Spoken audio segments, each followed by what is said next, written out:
तो हमारे भगवान बिरसा मुंडा जी के बारे में भी कुर्मी समुदाय के कई नेताओं के द्वारा जो है लगातार प्रश्न चिन्ह लगाया गया, खड़ा किया गया, चाहे वो आजसू पार्टी के हो, चाहे वो जेएलके पार्टी के भी हो। तो सबसे बड़ी बात है कि एक संविधान के तहत आप संवैधानिक पद में रहते हुए आप भारत के जो इतिहास में स्वर्णिम अक्षरों में उनके बलिदानों को लिखा गया है, उन पे सवाल और प्रश्न चिन्ह करना ये तो मूर्खता ही है। और देख लीजिए कि भगवान बिरसा मुंडा जी के जन्म जयंती के अवसर पे जो बात रख रही थी, तो अपने अस्मिता को बचाने की बात हो रही थी। ये पहले से इन लोगों का सुनियोजित चाल था, जो कि कल का जो घटना है, इन लोगों ने जो घेर करके मारने की जो इन लोगों की साजिश थी, हमें नुकसान पहुंचाने की जो साजिश थी, इनका विफल हुआ। हमारे लोगों ने इनका योजना को विफल किया और इन लोगों ने जो पुतला जलाया है, तो ये पहला पुतला नहीं जला है।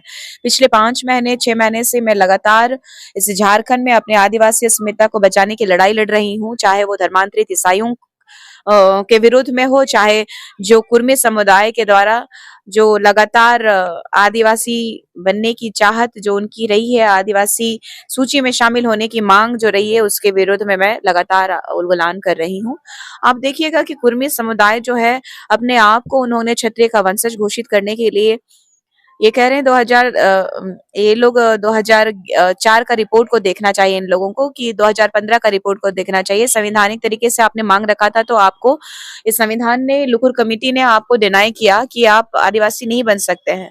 आपका भौगोलिक जो अलगाव नहीं है अन्य समुदायों के साथ में, रूढ़िवादी परंपरा आपकी नहीं है, और जो समाज का जो पिछड़ापन होता है, वो पिछड़ापन नहीं है। लुकुर कमेटी में 5 जो मापदंड है, उसमें फिट नहीं आप बैठते हैं, तो जबरदस्ती तो आप नहीं न बन सकते, संविधान को तो हाथ पे नहीं ले सकते।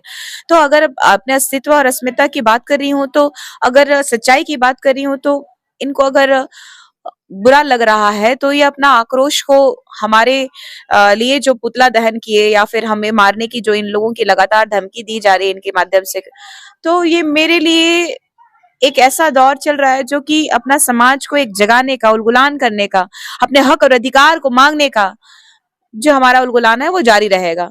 कल जब जैसे कि आप गई, तो किस तरीके का क्या प्रकरण था कि मतलब ऐसा कहा जा रहा है कि आपने ही उन लोगों को उकसाया है, आपने ही कुर्मी समाज के लेकर के कुछ ऐसी बातें कही है जो कि उन लोगों को बुरा लग गया, क्या बोलिएगा? देखिए, सबसे बड़ी बात है कि मैं किसी व्यक्ति विशेष या समुदाय विशेष को नहीं कही हूँ।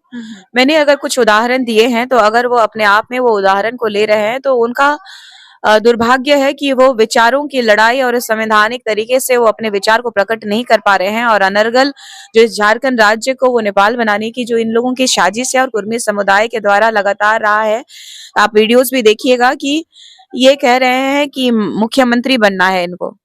तो कुछ लोगों की राजनीतिक जो लालसा है, वो हमारे समुदाय के लोगों में जो कटुता लेके आए हैं, वो दिख रहा है। आप आरोप किन पे लगा रहे, मतलब कुर्मी समाज ने आप पर कल हमला करने का प्रयास किया है या जेएलके की पार्टी के लोगों ने ऐसा कुछ करने का प्रयास किया है? देखिए, चूंकि कुर्मी समुदाय के उन लोगों के द्वारा तो कभी भी ऐसे कॉल्स नहीं आए या फिर मैसेजेस मुझे नहीं दिख रहे हैं, लेकिन ये तो है ही कुर्मी समुदाय के ही ना, जेएलके भी तो कुर्मी समुदाय है, इसीलिए तो मुझे निकाला है इन लोगों आपको एक वक्त जेएलके से इतना प्यार था, उनको इतना डिफेम किया करती थी, उस पार्टी की आप एक मेंबर थी, उस पार्टी के लिए इतना आवाज उठाया करती थी, एक वक्त आप वहीं की नेत्री थी और उसी से आप पहचानी जाती थी, जिन्होंने आपको एक पहचान दिया। आज आपको उस पार्टी से इतना नफरत क्यों है? ये सवाल सभी लोगों का है। देखिए, मुझे उस पार्टी से नफरत नहीं है, उनको हमसे नफरत हुई कि मैंने कहा कि कुर्मी समुदाय चाहे रेल टेक दे, चाहे डहर छेक दे, चाहे जंतर मंतर से जा करके, चाहे कुतुब मीनार से वो कूद जाए, आदिवासी बन नहीं सकते हैं। आदिवासी बना नहीं जाता। आदिवासी आदिवासी महिला के माँ के कोख से पैदा होना पड़ता है। तो मैंने ये कहा था, और ये जेल के माले मुझे पार्टी से निकाल दिए, तो मेरी गलती या इनकी गलती? हवा किसने दी? ये लोग तो ये भी बोल रहे हैं कि पार्टी से आपको पहले ही निकालने के लिए एक बार दे दिया गया था, जब वो झंडा प्रकरण वाला मामला हुआ था, पर उसके बावजूद आपने गलतियां की। एक लेटर से जारी किया गया था या फोन करके एटलीस्ट आपको समझा दिया गया? देखिए, ऐसी कोई बात नहीं है। देखिए, संवैधानिक बात करने वाले अगर ऐसी ही बात थी, अगर ये गुमराह नहीं करना चाहते थे, तो आप इधर टिकट देते हैं तो सुश्री निशा भगत लिखते हैं, और जब मुझे बदनाम करना होता है तो श्रीमती निशा भगत करके आप लोगों में इतनी भी गट्स नहीं है कि जिस पार्टी के लिए आपके लिए काम की उस लड़की को आप मुंह पे, आप एक व्हाट्सएप के माध्यम से या मुंह पे कह सके?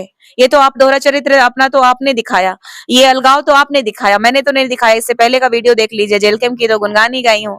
टाइगर जो कि अपने आप को आज अपने आप को जिस तरीके से कह रहे हैं कि मैं इनोसेंट हूँ, तो उन्होंने ही मुझे इस पार्टी से निकाला है। लोग तो और इससे पहले जब मैं जिससे इससे पहले मैं धर्मांतरित ईसाइयों के लिए जब बोल रही थी, तो आप लोगों की मीडिया भी तो थी विधानसभा में। उन्होंने कहा था, निशा दीदी का, माननीय महोदय ने कहा था, जेल कैम्प सुप्रीमो ने कहा था कि निशा दीदी की लड़ाई है सामाजिक लड़ाई। तो कहां से, आप बताइए ना, टैली कीजिए। पर उन्होंने बोला क्योंकि पब्लिकली इस चीज को हम लोग नहीं लाना चाहते थे कि हम लोग के अंदर में क्या चीजें चल रही है। हमने उनको पर्सनली फोन करके मतलब वार्निंग दे दिया था कि ऐसी चीजें ना करें। देखिए, ऐसी कोई बात नहीं है। अगर ऐसा लगता है इन लोगों की वार्निंग के बाद, तो मैंने उनको भी पहले भी बोल चुकी थी कि मैं इस बात को और मुद्दे को रखूंगी। जिस टाइम में गुमला में संदीप नाम का जो लड़का है, एक संदीप तिग्गा, अगर इतना ही संविधान के लोग और अपना ही जेल कैम्प पार्टी का इतना मान रखते हैं, तो जेल कैम्प की प्रत्याशी थी वहां पे यशोदा देवी, तो जो संदीप तिग्गा है उनकी मां संदीप तिग्गा, हाँ वही संदीप तिग्गा, उनकी मां निर्दलीय लड़ी।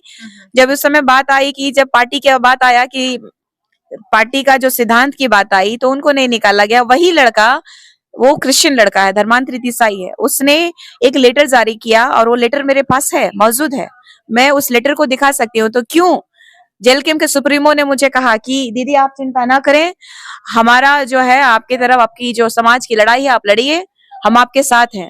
उन्होंने मीटिंग को क्यों स्थगित करवा दिया? ये तो चिंता का विषय, क्यों मीटिंग नहीं हुआ उस निर्धारित समय में?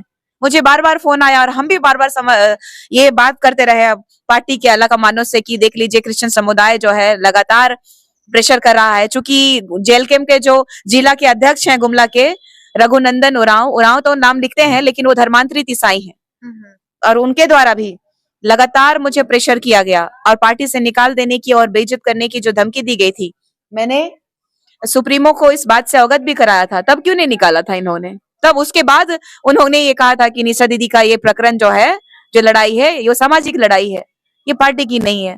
तो फिर आज मैं समाज के लिए लड़ रही हूँ, तो मुझे पार्टी से क्यों निकाल दिया गया? मतलब कहने का क्या मतलब है कि जेल कैम्प पार्टी आपके उस लड़ाई में साथ थी, जो ईसाई प्रकरण चल रहा था उसमें वो आपके साथ थी, और वो भी ईसाई समुदाय के विरोध में थी। देखिए, ईसाई समुदाय के विरोध में थी, उस समय तो निकाल देना चाहिए था।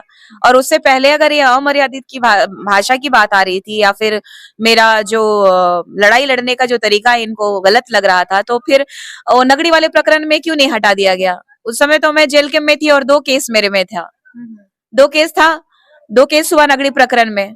एक तो मैंने कहा था कि भाई इस राज्य के स्वास्थ्य मंत्री जी को मैंने कहा था कि अगर हमारे आदिवासी आत्मा के साथ खिलवाड़ करेंगे, जो हमारी जो जमीन है, खेतीहर जमीन है, इसको आप लूटने का, छीनने का काम करेंगे, आपके पास बहुत जमीनें हैं, आप कहीं और मेरे इंस्टो बना सकते हैं। अगर हमारे आदिवासी अस्मिता के साथ छेड़छाड़ करेंगे तो घर में घुस के चप्पल से मारूंगी, बोला था। तब क्यों नहीं निकाला था इन्होंने? तब कहाँ गई थी इन लोगों की जो नियमावली और इन लोगों का मान मर्यादा प्रतिष्ठा? और बात रही कि अपने आप को ये लोग बहुत प्रतिष्ठित कहते हैं, तो आप बता दीजिए कौन गाली से नहीं आया? सुप्रीमो भी तो गाली दे करके आए हैं। कहा तो यही जा रहा है कि आप उस पार्टी को जरूर छोड़ दी हैं, लेकिन अभी भी आपको आप जो है सुप्रीमो जयराम महतो के नक्शो कदम पे ही चल रही है, वही चिल्लाना, वही गाली गलौज करना और उसी चीज को लेके आगे बढ़ रही है। कि जब मैं 15 साल की थी, तब मैं झारखंड आंदोलनकारी मेरे पिता के साथ मैं जब चलती थी, जब उनके आंदोलन में पार्ट हुआ करती, तब मुझ पे केस था। तो आप इतिहास उठा के देख लीजिए ना कि कौन कितना पानी में है। 1932 का खतियान का बात करने वाले सुप्रीमो को मैं कहना चाहूंगी, 1932 का खतियान उठा के देख लीजिए, आज भी आप कुर्मी ही लिखे हुए दिखाई देंगे। अच्छा, इस तरीके से क्या लगता है कि पार्टियों को आपसे डरना चाहिए? कभी भी आगे भी चुनाव आने वाले हैं, कभी अगर आपको टिकट, क्योंकि ये सवाल उठता है कि आप जिस पार्टी को छोड़ती हैं फिर उसी के बारे में विरोध करने देती है, और पार्टी में रह के उसके बारे में कभी कुछ नहीं बोलती। देखिए, चूंकि पार्टी में रह करके भी मैंने बहुत कम समय में, 1 साल में बहुत चीजें देख ली थी मैंने, और अभी सीखने की बहुत जरूरत है वहां के लोगों को कि भाई संविधान के तहत रह करके किस तरीके से अपना बात को रखा जाए संविधान के तहत। और कोई पार्टी के लोग किसी का टैलेंट को या तो फिर उसकी लड़ाई को, जो हक और अधिकार की लड़ाई को दबा नहीं सकते। मेरे में गलतियां हो सकती हैं, बुराई हो सकती है, मेरे निजी जीवन में हो सकती है, लेकिन अगर समाज के परिप्रेक्ष्य में मैं अगर लड़ रही हूँ, तो समाज की बात कीजिए ना। आप तो मुद्दे की बात नहीं कर रहे हैं। आप लोग तो गिनती कर रहे हैं कि मैं शादी की कि नहीं की, कि कहाँ मैं रहती हूँ, कि क्या करती हूँ, कि क्या खाती हूँ, कि क्या पहनती हूँ, कि लिपस्टिक लगाती हूँ कि नहीं, वो देख रहे हैं। अब मुद्दे की बात कीजिए ना, तथ्य की बात कीजिए। मैंने तो ओपन चैलेंज किया था पहले भी, आइए और सामने भिड़िए, चाहे धर्मांतरित ईसाइयों के, चाहे पादरी हो, फादर हो, चाहे पोप हो, बैठा दीजिए ना। मैं भी देखती हूँ कि कैसे ये जो धर्मांतरित ईसाई लोग हैं, जो आदिवासी कैसे हैं, कैसे ये, मैं ये फादर को पूछूंगी, मैं पॉप को पूछूंगी, रूढ़िवादी परंपरा को कैसे मानते हैं ये लोग, फॉलो कैसे करते हैं, मैं सवाल करूंगी इस विषय को लेकर के।